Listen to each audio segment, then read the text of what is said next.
बच्चा आज हम एंट्री करेंगे जर्नल में पेमेंट की। अगर आप किसी को पेमेंट करते हो तो पैसा आपका जाएगा। एसेट्स क्या होगी बेटा आपकी कम होगी। कैश दोगे तो टू कैश, चेक से दोगे तो टू बैंक। अगर हम किसी से उधार परचेज करते हैं तो हमारी लायबिलिटी क्या होती है, इंक्रीज होती है। लेकिन अगर आप पेमेंट करोगे तो लायबिलिटी क्या होगी बेटा आपकी, डिक्रीज होगी। और लायबिलिटी का डिक्रीज होना क्या होता है बेटा, डेबिट होता है। तो पेमेंट की एंट्री क्या सीखी हमने, name debit to cash account. Name ना हो तो बेटा क्या मानते हैं हम, क्रेडिटर मानते हैं। और कैश चेक में कुछ भी गिवन ना हो तो हम क्या मानते हैं बेटा, कैश मानते हैं। एंट्री देखते हैं बेटा एक बार।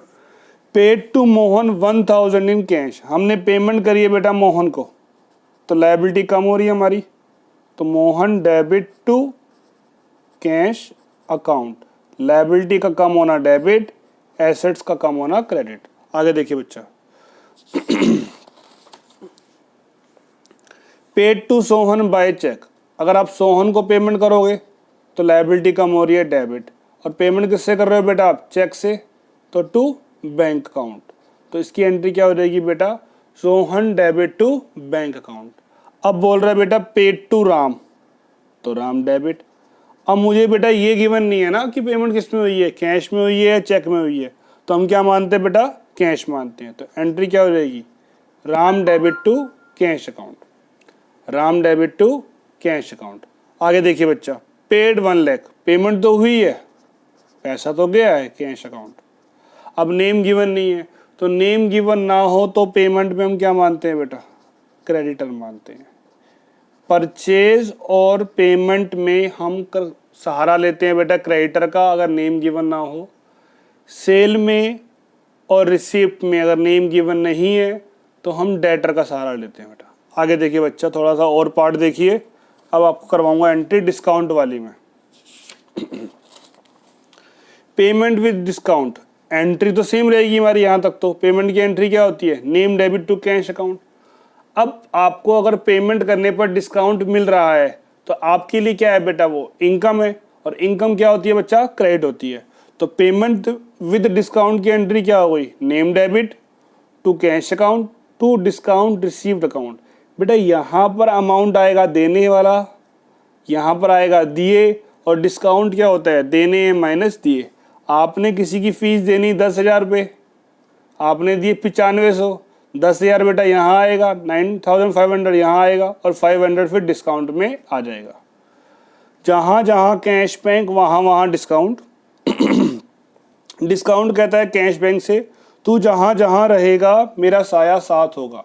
क्या कहना चाह रहे हो सर, जब आपको मैं रिसीप्ट करवाऊंगा तो बेटा हमें डिस्काउंट अलाउ करना पड़ेगा। तो डिस्काउंट क्या हो जाएगा, डेबिट। और कैश भी मिलेगा तो कैश भी क्या हो जाएगा बेटा, डेबिट। तो रिसीप्ट की एंट्री क्या होती है बच्चा हमारी, cash debit, discount allowed debit to name. तो एक चीज बेटा गौर करो, यहाँ पर कैश क्या है, क्रेडिट है, और डिस्काउंट भी क्रेडिट हो रहा है। यहाँ पे कैश क्या है, डेबिट है, और डिस्काउंट भी डेबिट हो रहा है। बेटा ये रटवा नहीं ना हो आपको, लॉजिक आपको मैंने दे ही दिया है। पेमेंट जा रही है क्रेडिट, पेमेंट आ रही है डेबिट, सारे इनकम क्रेडिट, सारे खर्चे डेबिट। ये फिर भी एक याद करने के लिए कि डिस्काउंट जहाँ जहाँ पे क्या होता है बेटा, कैश बैंक होता है, वहीं वहीं पर क्या होगा बेटा, डिस्काउंट होगा। अगर वर्ड क्या यूज हो रहा है बेटा, ड्यू टू, ड्यू टू का मतलब क्या होता है, देने हैं, तो वो हम कहाँ दिखाएंगे बेटा, नेम के आगे। पेड मतलब क्या होता है, दिए, वो कहाँ पर आएगा बेटा, कैश बैंक के आगे। इन फुल सेटलमेंट डिस्काउंट, बस भैया अब मत बोलना। सर ने आपको कहा बेटा आपकी फीस है 9,100 और आपने क्या दे दिए 9,000, और क्या बोला, बस सर अब मत बोलना। तो जो 100 रुपये है वो हमारी इंडियन लैंग्वेज में क्या हो गया बेटा, डिस्काउंट हो गया। तो हम लोग क्या वर्ड यूज़ करते हैं, बस भैया अब मत बोलना। आगे देखिए बेटा, ऐसे क्वेश्चन करते हैं, 2 मिनट के क्वेश्चन है, और डिस्काउंट का आपका 5 से 7 मिनट में डिस्काउंट वाला मेजर टॉपिक खत्म हो जाएगा बेटा आपका। आइए, payment due to Mohan 1000, paid to Mohan after receiving cash discount of 10%। बेटा पहले एंट्री लिख लो, Mohan debit to cash account to discount received account. Due to वाला अमाउंट आता है बेटा नेम के आगे, और डिस्काउंट कितना मिल रहा है आपको, 10%। तो बेटा 1,000 का 10% कितना हो गया हमारा, 100 रुपये। डेबिट इक्वल टू क्या होता है बेटा हमारा, क्रेडिट होता है। डेबिट में कितनी है 1000 और क्या है यहाँ पे कैश, और डिस्काउंट कितने का है 100 का। तो कैश की वैल्यू कितनी आ जाएगी बेटा 900 रुपीज़।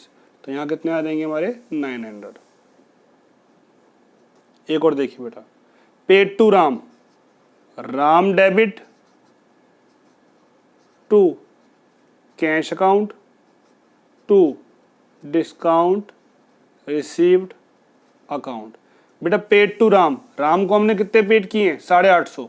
पेड कहाँ आता है बेटा कैश के आगे, पेड कहाँ आता है कैश के आगे। और देने कितने थे उसको हमने 1000, दिए कितने हैं 850। तो डिस्काउंट कितने का हो जाएगा बेटा 150 का। ड्यू टू वाला अमाउंट नेम के आगे, पेड वाला अमाउंट कैश के आगे। ड्यू टू वाला अमाउंट नेम के आगे, कैश वाला अमाउंट, पेड वाला अमाउंट कैश के आगे। आगे देखिए बेटा फिर से, मोहन डेबिट टू कैश और to discount received account. Sir ये वाला क्वेश्चन हम करेंगे बेटा, ठीक है आप कर लो। सर देखो क्या करना पड़ेगा इसमें, 10,000 यहाँ आ जाएगा, डिस्काउंट कितने का है 100 रुपीज़ का है, और यहाँ कितने आ जाएंगे 9,900। बेटा गलत किया आपने। क्यों सर, मैंने क्या समझाया आपको, पेड वाला अमाउंट बेटा कहाँ आएगा कैश के आगे। पेड वाला अमाउंट कहाँ आता है बच्चा, कैश के आगे आता है। माइंड सेट कर लो, पेड मतलब दिए, वो कहाँ पर आएगा हमारा कैश बैंक के आगे। और ड्यू टू वाला अमाउंट, ड्यू टू वाला अमाउंट बेटा कहाँ आता है नेम के आगे। यहाँ पर क्या वर्ड लिखा है ड्यू टू, देने हैं, तो देने हैं वाला अमाउंट कहाँ पर आएगा बेटा नेम के आगे। पेड मतलब दिए, ये वाला अमाउंट कहाँ पर आएगा बेटा कैश के आगे। तो दिए कितने 10,000, डिस्काउंट कितना है 100, डेबिट इक्वल टू क्रेडिट। तो बेटा यहाँ कितना हो जाएगा 10,100। गौर कीजिएगा, यहाँ पर ड्यू टू लिखा है तो वो कहाँ पे आएगा नेम के आगे। डिस्काउंट कितना है 100, अब हो जाएगा हमारा यहाँ पे 19,900 रुपये। बेटा आज के लिए इतना ही करना है, एक बार हम रिवाइज कर लेते हैं। पेमेंट की एंट्री होती है बेटा हमारी name debit to cash account. Name ना हो तो बेटा क्या आएगा क्रेडिटर आएगा। पेमेंट कैश में होएगी या चेक में होएगी। अगर कुछ भी गिवन ना हो तो हम क्या मानते हैं बेटा कैश मानते हैं।